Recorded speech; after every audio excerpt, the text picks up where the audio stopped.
इसके बाद बहुत सारे मुद्दे हैं। पहले दो यहाँ के मुद्दे, पिछले चंद दिनों से आप देख रहे हैं कि शिव खोड़ी जो श्राइन है उसमें यात्रा के समय को लेकर के एक संघर्ष चल रहा है। करीब एक हफ्ता हो गया और लोगों ने आवाज बुलंद की हुई है कि शिव खोड़ी की यात्रा पिछले कुछ सालों में गिर रही है। 2024 में एक बहुत बड़ा हमला हुआ था, हमारे यात्री शहीद हुए थे और शिवखोड़ी रियासी रोड पे कंडा के पास बस पे बहुत दर्दनाक। और उसके बाद यात्रा के टाइम में कटौती कर ली।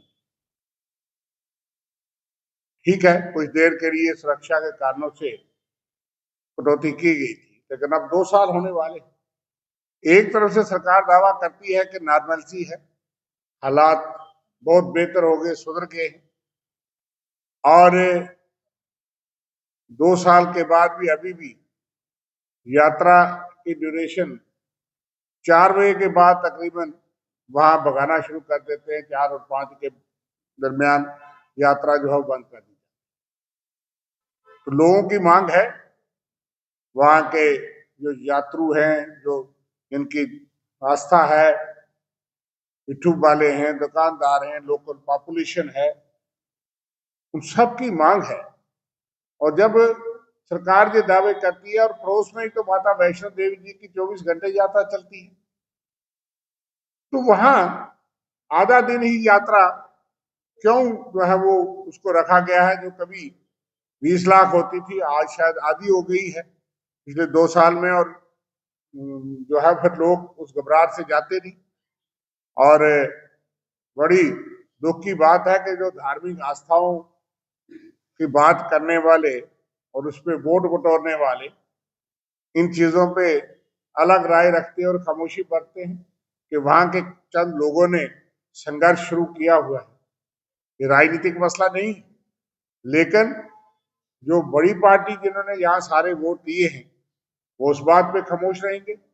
और कौनी गवर्नमेंट के साथ हम श्राइन बोर्ड और सिक्योरिटी एजेंसीज की ये कोई बात नहीं है, शरेआम रास्ता चलता है। मैं भी उसी इलाके के आस पड़ोस का रहने वाला हूँ और बसें चलती है, गाड़ियां चलती है, दिन रात चलती हैं। या तो आप कहें कि रात को वहां शाम को गाड़ियां ही नहीं चलेंगी, फिर तो कालीदार से भी क्रॉस नहीं हो सकता। सबसे खतरनाक तो ये भी इलाका है।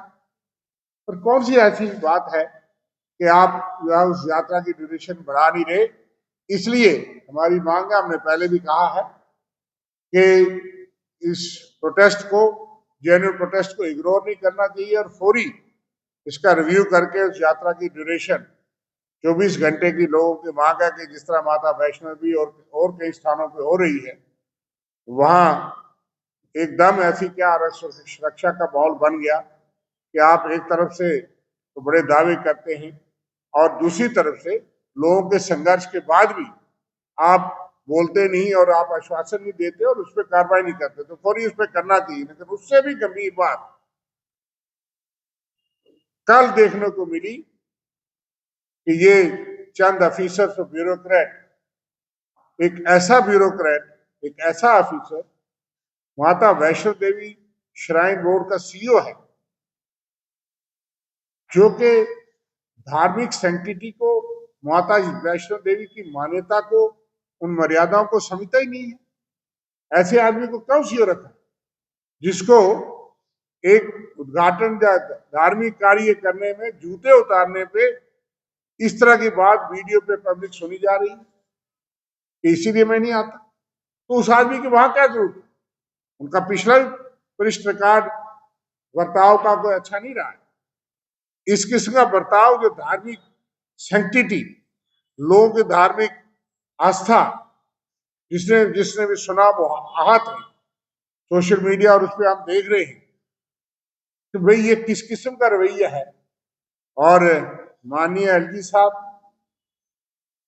बैठे हैं और वहां दो जो है वो कांड हुए, उनकी कोई जवाबदेही किसी पे फिक्स नहीं हुई। दो दो जांच आयोग बैठते हैं। माता वैष्णो देवी जी के पवित्र स्थान जिसमें पूरे देश और दुनिया से लोग आते हैं, बहुत सी बातें हम देख रहे हैं, घटनाएं हुई हैं कि आप लोगों की परवाह नहीं करते, लोगों की धार्मिक आस्थाओं की। लेकिन सबसे पहले इस किस्म का शख्स जिसने इस किस्म के शब्द का इस्तेमाल किया है, उसका तो वहां रहना बिल्कुल उचित नहीं है। और भाजपा के 29 एमएलए और तमाम जो मंत्री और वो लोग बैठे हैं, मूक दर्शक बन के, शर्म आनी चाहिए उनको कि आप धर्म के नाम पर बड़ी बड़ी बातें करके आए थे। आज तो आपका खुलासा शंकराचार्य और बाकी लोग भी कर रहे हैं, लेकिन ये इस तरह की बात कोई ऑफिसर करे और इस तरह की धार्मिक आस्थाओं को आहत पहुंचाए और सारे लोग खामोशी से हों, तो फौरन उनको शिफ्ट करना चाहिए। हम समझते हैं कि ऐसे आदमी को जिसकी कोई आस्था नहीं है, ठीक है, और जगह अफसरी करे, उसमें क्या परेशानी है, लेकिन वहां कम से कम उन मर्यादाओं का, धार्मिक आस्थाओं का पालन करने वाला शख्स होना चाहिए, जिसके लोगों को लोग नंगे पांव लेट लेट के और किस तरीके से आस्था रख करके जो है वो वहां पहुंचते हैं। और आपको ये जरा भी ख्याल नहीं है कि मैं कैमरे पर इस तरह से आपके दिल की जो भावना है वो सामने नजर आ रही है।